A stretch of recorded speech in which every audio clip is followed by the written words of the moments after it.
The Florida Gators just won what felt like the longest game of my life, 17-11 over Florida International.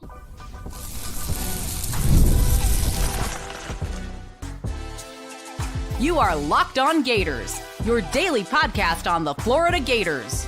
Part of the Locked On Podcast Network, your team every day. Hello and welcome back to another episode of Locked On Gators, part of the Locked On Podcast and Network, your team every day. Thanks for making Locked On Gators your first listen of the day. We are available daily and free, whether it's the podcast and on YouTube. Could be your second or third listen, right? This is your third episode of Locked On Gators that you have coming out today. And Florida Gators won 17-11 over Florida International in a game that was, at the beginning, a little annoying, right? We'll talk about that. But first, this episode of Locked On Gators is brought to you by Mazda's moving the game forward. For those who show there's more to the score than what's on the screen, those who remind us what it takes to really raise the bar. It's that hard work, that extra effort off the court, dialing in every detail, giving it that extra fire, that grit, that I never quit.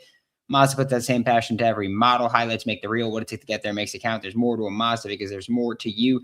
And the Florida Gators won 17-11 with, again, a game that started off annoying. Again, like I'll say, or like I said before, like it started off annoying.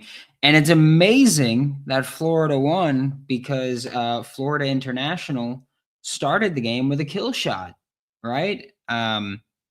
Which, like Nick De La Torre says, and like I agree, kill shot is an awful name for it because what it means with a kill shot is in basketball, a kill shot is when a team goes on a scoring run of 10 or more to nothing, right? It's not just like, oh, we had 12, you had 2. It's 10 or more to 0. And I think the name of the Twitter account is Pair Ratings or something like that.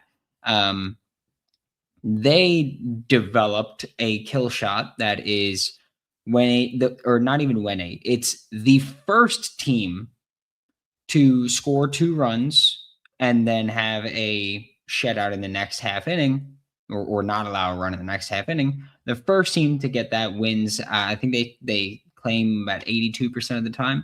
And FIU scored 2 runs in the first inning, the top of the first inning, and Florida, of course, didn't score until the third inning. It was, again, at times a kind of infuriating game. That's what I'm going to call it, at least. A kind of infuriating game where, I mean, I think his name is McManaman, the starting pitcher for FIU. Thank goodness they took him out because Florida was not doing much against the 12-6. Like Florida was not doing much against him. So thank goodness that they took him out. And then basically everybody after that for FIU had at least a stretch where they kind of just went like they kind of did, right? They had errors and walks, and it happened 2 times, and that's 2 times too many. Where I feel like a Florida International, I think I said Florida Atlantic before, where a Florida International outfielder dove or jumped to try to make a play when they really weren't in range to make a play. It happened twice. Both times Florida got extra bases. I think both times Florida scored as well. But it just didn't make sense to me. And like even the commentators were like, oh, don't like that decision because it didn't make sense. But thank you, FIU, for giving Florida. It was back-to-back innings where they scored 7 runs each for Florida, right? In the bottom of the 4th, Florida scored 7. In the bottom of the 5th, Florida scored 7. Outside of that, you didn't really do much, right? You had 2 runs in the 3rd inning, 1 in the 7th, and then you had just those 2. I mean, that's a kill shot if I've ever seen it, right? You outscored FIU 7-2 in the 4th, and then 7-0 in the 5th. So that's a kill shot if I've ever seen one. I'll say that. And also doing it back to back was just insane. Like this team, first off, the pitching was interesting, right? We'll say that. It started off with, in the first 10 pitches, you had a 5-pitch walk, you had 2 singles and bases loaded, no outs, and it's just like, all right, this is gonna be this is gonna be one of those days, right? Again, because that's how the first inning started. Like that's how the game started. So it kind of just felt like, all right, this might be one of those days today. A midweek game, things often get weird. And so it kind of felt like, hey, this might be another game where things, get a little weird sometimes. And after that start, kind of slowed down, settled in. It was also one of those games where this year especially, and I was going to talk about this in the second segment, but I guess we'll talk about it briefly right now. This year, Florida in the Florida batting has been very patient, right? They've been very patient at the plate.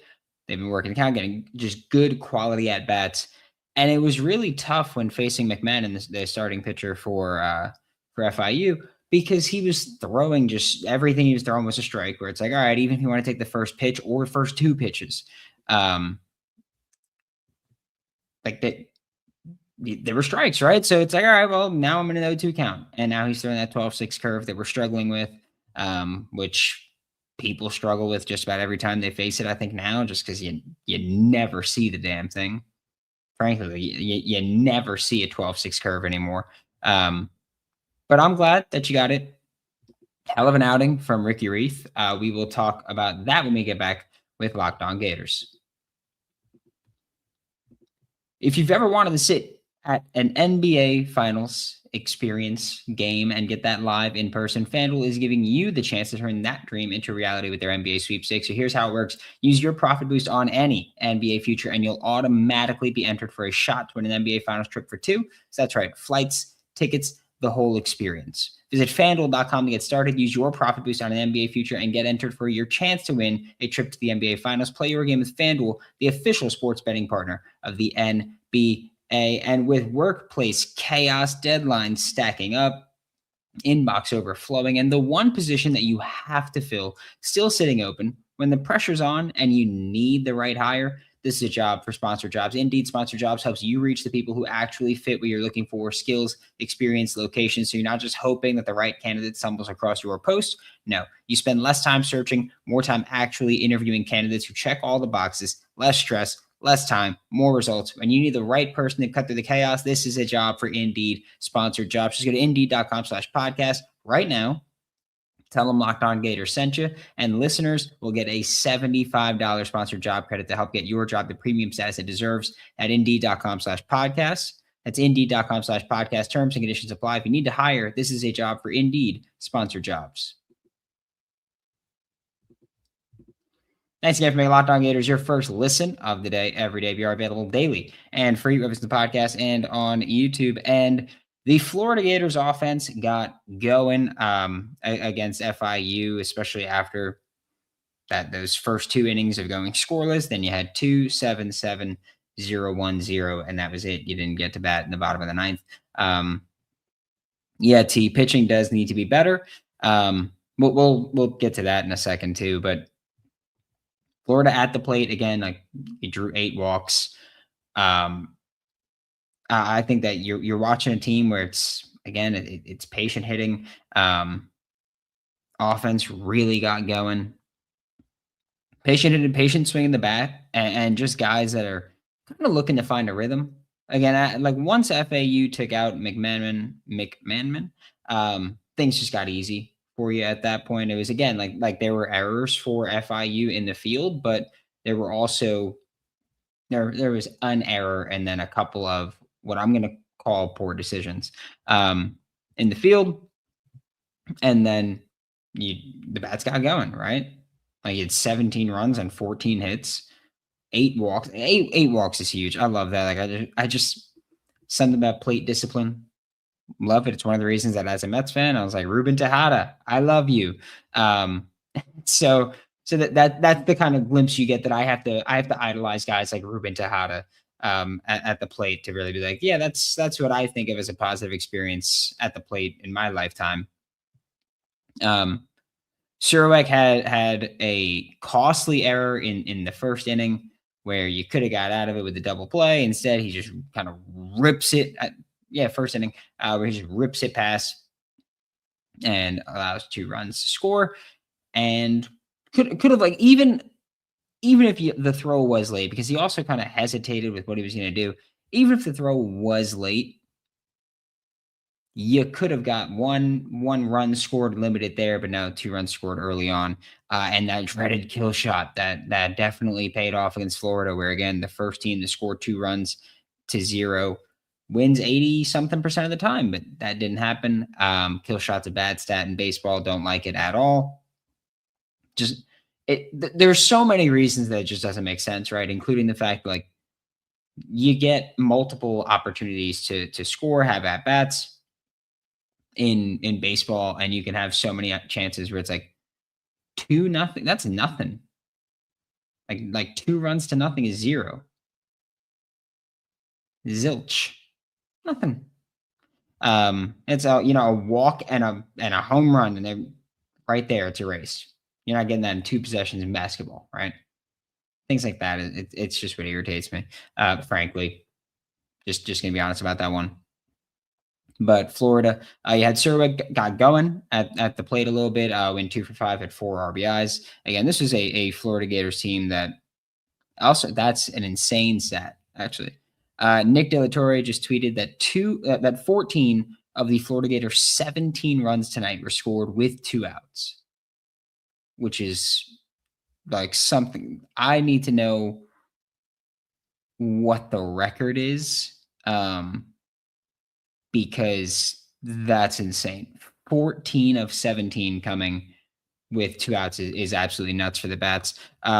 Pitching, I think one of my biggest things when watching this game is like, first off, 168 pitches is a lot, especially when you had like again, like Ricky Reith, hell of an outing, right? 3.1 innings, 5 hits allowed throughout that time, 2 earned runs, 6 strikeouts though. So yeah, Ricky Reith had a hell of an outing. I think McNeely just, again, it was really those first 3 batters, right? It was the first 3 batters. It was a 5-pitch walk, or the first 10 pitches, you could say, a 5-pitch walk, a single and a single. And that gave you bases loaded with no outs to start the game, and that wasn't exactly ideal there. And so just a kind of annoying start to the game. That's what I'm going to call it. I'm going to call it an annoying start to the game. Caden McDonald, good outing, 2 innings pitched, 3 strikeouts. Again, I think that when he did start to struggle, it was kind of just like, all right, dude, up by a lot. Let's just get out of here, right? Because he allowed 3 earned runs all in the top of the 9th. But even at that point, it's like, plenty of time, work your way out of this and get that experience. Is a Florida Gators team that, after an incredibly disappointing start to the season, with an 0-1 start, 8 straight. Tough to still care about that first loss to UAB. Just like tough to still care about that when you got 2-run rules in that time, 3-run rules in that time, 3-run rules in that time. Tough to care about that. The Florida Gators play again tomorrow at 6 p.m. Eastern time. Florida Gators basketball plays at midnight Eastern time. We are going to be going live after the basketball game. I don't think we're going to be able to go live after the baseball game, just because those times will probably be pretty similar. And if I do go live for baseball, I'll probably miss a crucial part of the basketball game. So probably not doing that, but looking forward to doing more baseball post-game shows, more baseball post-game lives, getting more into that. And for Locked On Gators, I am Brandon Olsen. As always, I will see you all next time. Thanks for making Locked On Gators your first listen of the day every day. We are available daily and free, whether it's the podcast and on YouTube. Thank you, T, and I'll see you all next time.